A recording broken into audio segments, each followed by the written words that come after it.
मुझे वह धर्म पसंद है जो स्वतंत्रता, समानता और बंधुत्व सिखाता है। मैं एक समुदाय की प्रगति को उस डिग्री से मापता हूँ जो महिलाओं ने हासिल की है। वे इतिहास नहीं बना सकते जो इतिहास को भूल जाते हैं। मनुष्य नश्वर है, उसी तरह विचार भी नश्वर है। एक विचार को प्रचार प्रसार की जरूरत होती है, जैसे कि एक पौधे को पानी की, नहीं तो दोनों मुरझाकर मर जाते हैं। एक महान आदमी एक प्रतिष्ठित आदमी से इस तरह से अलग होता है कि वह समाज का नौकर बनने को तैयार रहता है। समानता एक कल्पना हो सकती है, लेकिन फिर भी इसे एक गवर्निंग सिद्धांत रूप में स्वीकार किया गया है। बुद्धि का विकास मानव के अस्तित्व का अंतिम लक्ष्य होना चाहिए। शिक्षित बनो, संगठित रहो,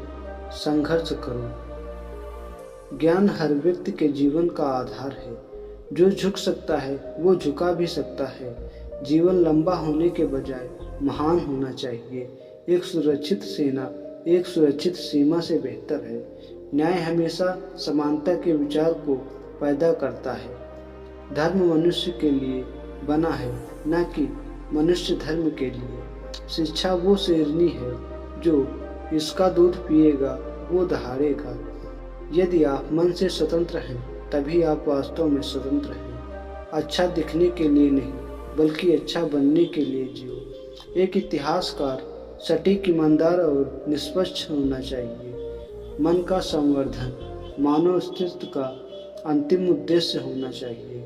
महात्मा आए और चले गए, परंतु अछूत अछूत ही बने रहे। मनुवाद को जड़ से समाप्त करना मेरे जीवन का प्रथम लक्ष्य है। बुद्धि का विकास मानव के अस्तित्व का अंतिम लक्ष्य होना चाहिए। वर्गहीन समाज गढ़ने से पहले समाज को जाति विहीन करना होगा। महान प्रयासों को छोड़कर इस दुनिया में कुछ भी बहुमूल्य नहीं है। संविधान केवल वकीलों का दस्तावेज नहीं है, बल्कि यह जीवन जीने का एक माध्यम है। स्वतंत्रता का अर्थ साहस है, और साहस पार्टी में व्यक्तियों के संयोजन से पैदा होता है। आप स्वाद को बदल सकते हैं, परंतु जहर को अमृत में परिवर्तित नहीं किया जा सकता। जो कौम अपना इतिहास नहीं जानती, वह कौम कभी अपना इतिहास नहीं बना सकती।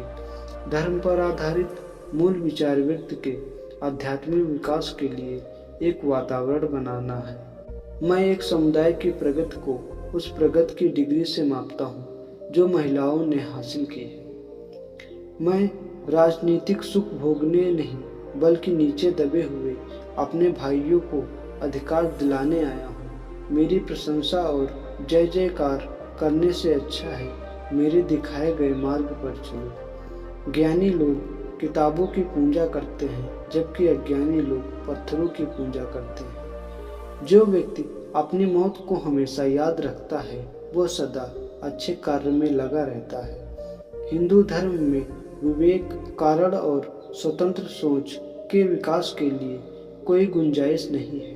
देश के विकास से पहले हमें अपनी बुद्धि के विकास की आवश्यकता होती है। समाजवाद के बिना दलित मेहनती इंसानों की आर्थिक मुक्ति संभव है। उदासीनता सबसे खतरनाक बीमारी है जो लोगों को प्रभावित कर सकती है।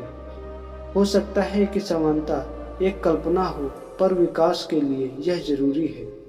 पति पत्नी के बीच का संबंध घनिष्ठ मित्रों के संबंध के समान होना चाहिए। यदि हम आधुनिक विकसित भारत चाहते हैं तो सभी धर्मों को एक होना पड़ेगा। शिक्षा महिलाओं के लिए भी उतनी ही जरूरी है जितनी पुरुषों के लिए। छीने हुए अधिकार भीख में नहीं मिलते, अधिकार वसूल करना होता है। संवैधानिक स्वतंत्रता का कोई अर्थ नहीं है जब तक आप सामाजिक स्वतंत्रता प्राप्त नहीं कर लेते। जो धर्म जन्म से एक को श्रेष्ठ और दूसरे को नीच बताते हैं वह धर्म नहीं है, गुलाम बनाए रखने का षड्यंत्र है। इतिहास गवाह है, जब नैतिकता और अर्थशास्त्र के बीच संघर्ष हुआ है वहाँ जीत हमेशा अर्थशास्त्र की होती है। अगर मुझे लगा कि मेरे द्वारा बनाए गए संविधान का दुरुपयोग किया जा रहा है तो सबसे पहले मैं इसे जलाऊंगा। यदि हम एक संयुक्त एकीकृत आधुनिक भारत चाहते हैं तो सभी धर्मों के धर्म ग्रंथों की संप्रभुता का अंत होना चाहिए। कानून और व्यवस्था राजनीतिक शरीर की दवा है। जब राजनीतिक शरीर बीमार पड़े तो दवा जरूर दी जानी चाहिए। भाग्य से ज़्यादा अपने आप पर विश्वास करो। भाग्य में विश्वास रखने के बजाय शक्ति और कर्म में विश्वास रखना चाहिए।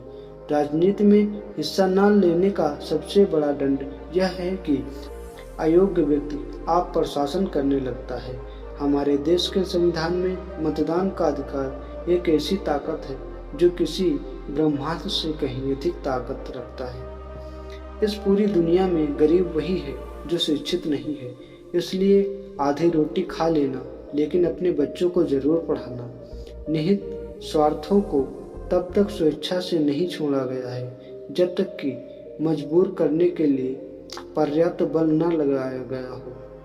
हालांकि मैं एक हिंदू पैदा हुआ हूँ, लेकिन मैं सत्य निष्ठा से आपको विश्वास दिलाता हूँ कि मैं हिंदू के रूप में मरूंगा नहीं। मैं यह नहीं मानता और न ही मानूंगा कि भगवान बुद्ध विष्णु के अवतार थे। मैं इसे पागलपन और झूठा प्रचार प्रसार मानता हूँ।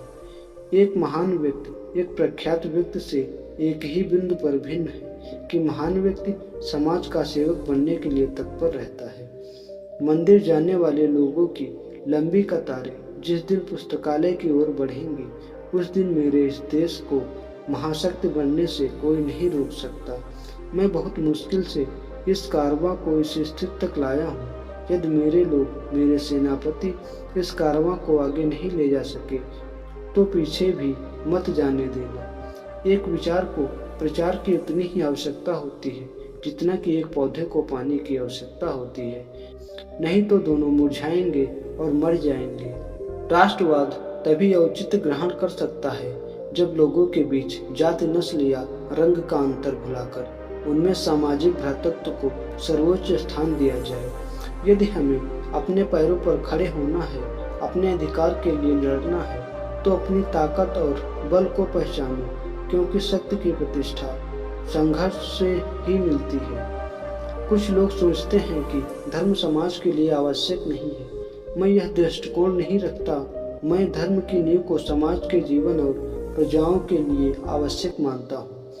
जिसे अपने दुखों से मुक्त चाहिए उसे लड़ना होगा, और जिससे लड़ना है उसे उससे पहले अच्छे से पढ़ना होगा, क्योंकि ज्ञान के बिना लड़ने गए तो आपकी हार निश्चित है।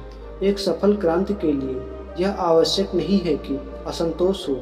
जो आवश्यक है वह है न्याय। आवश्यकता राजनीतिक और सामाजिक अधिकारों के महत्व पर गहन और गहन विश्वास। राजनीतिक अत्याचार सामाजिक अत्याचार की तुलना में कुछ भी नहीं है। समाज को बदनाम करने वाले सुधारक सरकार को नकारने वाले राजनेता की तुलना में अधिक अच्छे व्यक्ति हैं। अन्याय से लड़ते हुए आपकी मौत हो जाती है तो आपकी आने वाली पीढ़ियां उसका बदला जरूर लेंगी, और अगर अन्याय सहते हुए आपकी मौत हो जाती है तो आपकी आने वाली पीढ़ियां भी गुलाम बनी रहेंगी। समाज को श्रेणी विहीन और वर्ण विहीन करना होगा, क्योंकि श्रेणी ने इंसान को दरिद्र और वर्ण ने इंसान को दलित बना दिया। जिनके पास कुछ भी नहीं है वे लोग दरिद्र माने गए हैं, और जो लोग कुछ भी नहीं है वे दलित समझे जाते हैं। हमें जो स्वतंत्रता मिली है उसके लिए हम क्या कर रहे हैं? यह स्वतंत्रता हमें अपनी सामाजिक व्यवस्था को सुधारने के लिए मिली है, जो समानता, भेदभाव और अन्य चीज़ों से भरी हुई है, जो हमारे मौलिक अधिकारों के साथ संघर्ष करती है। समाज में अनपढ़ लोग हैं, ये हमारे समाज की समस्या नहीं है। कि समाज में अनपढ़ लोग हैं ये हमारे समाज की समस्या नहीं है, लेकिन जब समाज के पढ़े लिखे लोग भी गलत बातों का समर्थन करने लगते हैं और गलत को सही दिखाने के लिए अपने बुद्धि का उपयोग करते हैं, यही हमारे समाज की समस्या है। मैं समझता हूँ कि कोई संविधान चाहे जितना अच्छा हो वह बुरा साबित हो सकता है यदि उसका अनुसरण करने वाले लोग बुरे हों। एक संविधान चाहे जितना बुरा हो वह अच्छा साबित हो सकता है यदि उसका पालन करने वाले लोग अच्छे हों। तो पानी की बूंद जब सागर से मिलती है तो अपनी पहचान खो देती है। इसके विपरीत व्यक्ति समाज में रहता है पर अपनी पहचान नहीं खोता। इंसान का जीवन स्वतंत्र है। वे सिर्फ समाज के विकास के लिए पैदा नहीं हुआ बल्कि स्वयं के विकास के लिए भी पैदा हुआ है। आज भारतीय दो अलग अलग विचारधाराओं द्वारा शासित हो रहे हैं। उनके राजनीतिक आदर्श जो संविधान के प्रस्तावना में इंगित है वो स्वतंत्रता, समानता और भाईचारे को स्थापित करते हैं और उनके धर्म में समाहित सामाजिक आदर्श इससे इनकार करते हैं। यदि हम आधुनिक विकसित भारत चाहते हैं तो सभी धर्मों को एक होना पड़ेगा। शिक्षा महिलाओं के लिए भी उतनी ही जरूरी है जितनी पुरुषों के लिए। यह वीडियो आपको कैसी लगी कमेंट करके जरूर बताएं। साथ ही वीडियो को लाइक और चैनल को सब्सक्राइब करें। मिलते हैं अगली वीडियो में एक नई सोच के साथ। जय हिंद, वंदे मातरम।